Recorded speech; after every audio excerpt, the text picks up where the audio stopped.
Заман енді қазір әншілерімізге қарап, үйлерінің энергетикасы жақсы ма, жаман ба, соны айтып берші. Біріншіден бастайық енді. Сізден бастаңыз, сіз ана. Сіз маған айтпай қойыңызшы. Диван туралы ойлай беріңіз.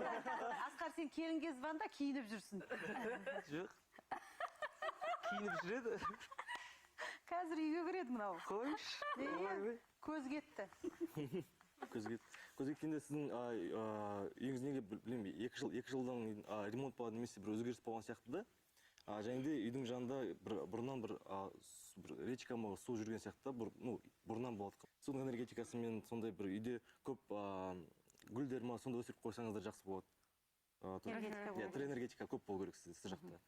Жалпы энергетикасы өзіңіздер сезіп тұрсыз, бағанағыда айтқандай өте жақсы, жайлы әрине. Және де бір өзіңіз өзгерістер келтірейін деп тұрған сияқты ойларыңыз болып тұрған сияқты. Мен сенейін дедім заманда. Екі жыл болды үйімде әйтеуір ремонт. Жаңағы жүріп атқаны. Арық болып па еді үйіңіздің алдында? Менің есік алдында арық болмау, бірақ барлық көшенің су менің су үйімнің алдында деді. Соны қалай тоқтатамын дейді. Үйге кіріп кетеді жартысы. Бәрекелді.